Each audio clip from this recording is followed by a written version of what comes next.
Hi, this is Mark Item with HONU Trading with the weekly review for May 1st, 2023. Take my advice from HONU, the green Hawaiian sea turtle, small losers win.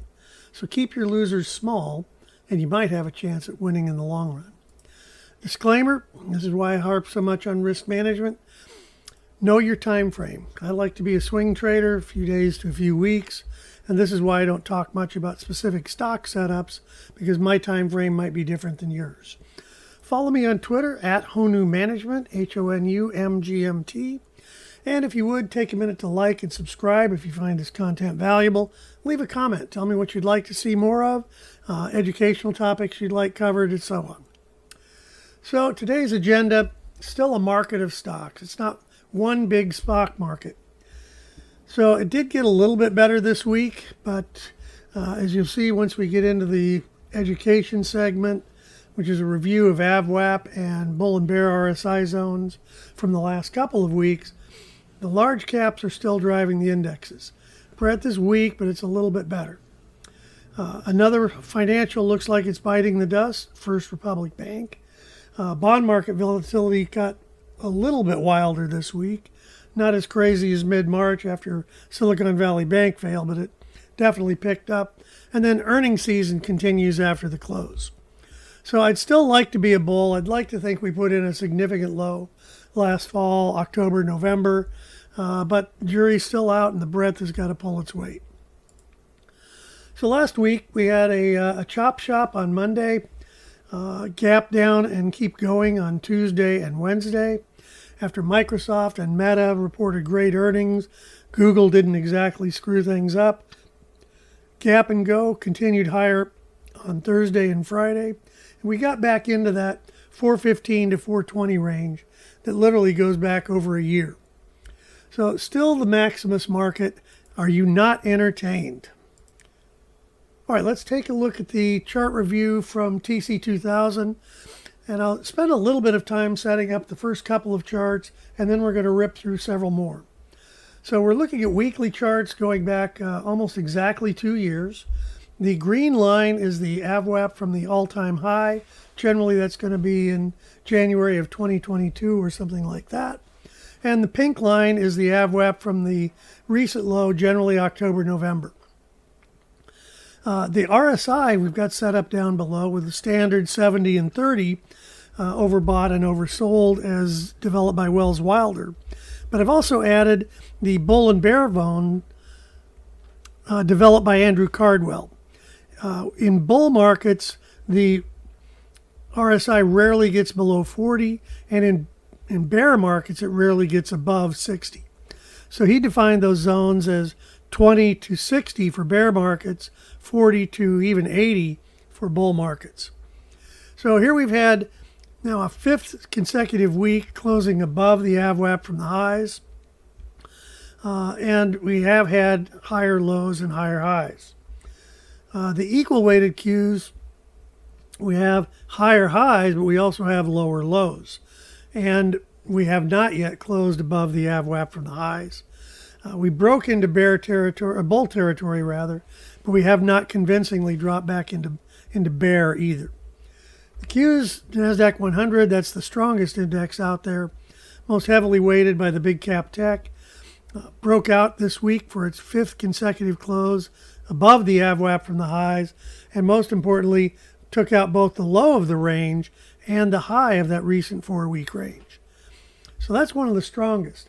Now the equally weighted NASDAQ 100, it doesn't show as bad a breadth, and in fact this is and now has its 6-week closing above the AVWAP from the highs. But remember, that's still the 100 biggest stocks in the NASDAQ. When you zoom out and look at the NASDAQ composite, hadn't even had a single close above the AVWAP from the highs, and nothing there yet. When we get to the other equally weighted indexes, mid caps, same story, no closes above the AVWAP from the highs. The small caps, Russell 2000, they haven't even closed above the AVWAP from the lows. And they've barely broken into bull territory. I would not call that a convincing break. I'd still say that's within bear territory. Small cap growth, about the same. Again, not convincing either way. The financials have pretty well shrugged off the impacts of the bank failures.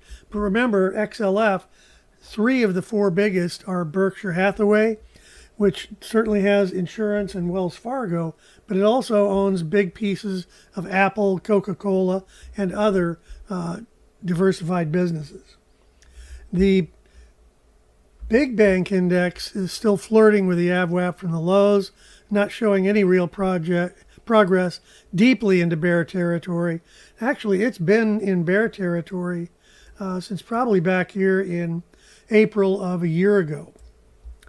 The regional banks, where most of the damage has been done so far, they haven't even come close to the breaking out to new highs. In fact, they went to new lows this week. Some of the other sectors, technology is far and away the strongest sector in the market right now. Several weeks above the AVWAP from the highs, firmly in the bull zone.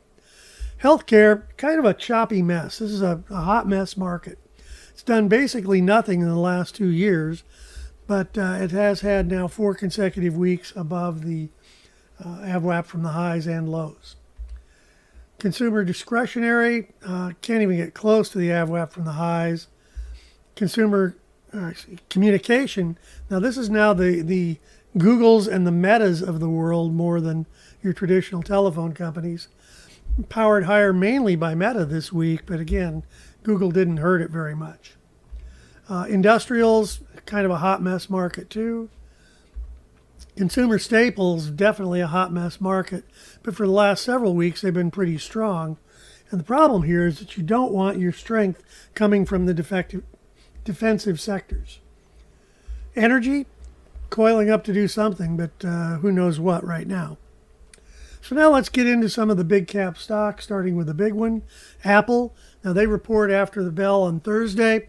Very strong these last few weeks, gone from 145 to 170 in about 6 weeks. Very strong into serious overbought territory based on the RSI zones. It has not taken out its all-time highs yet. Microsoft had a powerful week this week, and almost all of that was after earnings on Wednesday night. Powered strongly higher and actually went higher on Friday as well. Amazon, this looked a lot better after they first reported earnings, and it was trading up as high as 123. But once the conference call started and guidance came out, went right back down, actually closed closed after hours below where it closed during the regular trading day. So that was kind of a mess.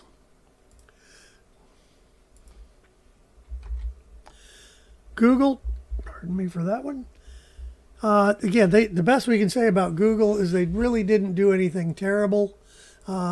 They've had now 4 consecutive quarters of negative earnings and 3 consecutive quarters of only single-digit sales growth. They're still trading at 23 times earnings, so just barely above their 200-day average. At least they didn't make it any worse. NVIDIA, the semis have been very, very strong lately, mainly around the AI hype, but hasn't done anything bad, but it's still flirting with these all-time highs.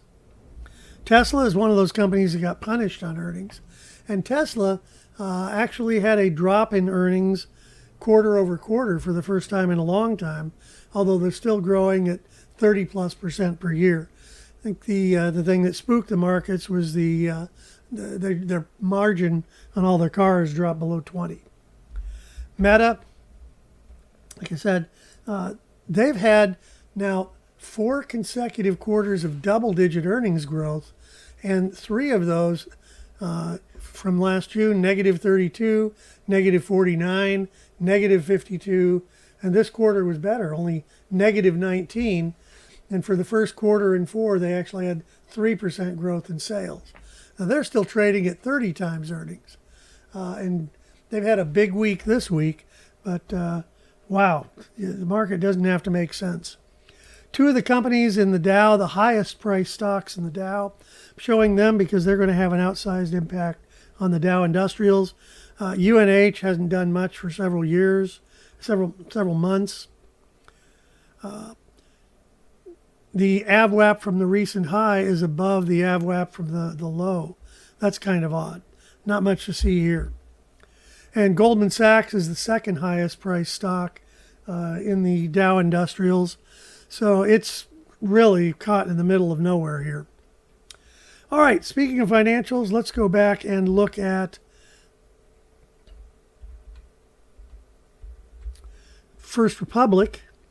Now, I powered this back in time because I want to take a deeper dive on one of the reasons it's critically important to cut losses, to keep them small. So here, this was a $170 stock last August. And then when Silicon Valley Bank failed, it broke below 115, 110, which had been its previous lows, and went all the way to 96, and nearly 9.5 million shares traded volume. Now, remember, for every share that was sold, somebody had to buy that 9.5 million shares. And who knows why they were buying it? Maybe they thought it was oversold. Well, as you'll see, oversold can get oversolder.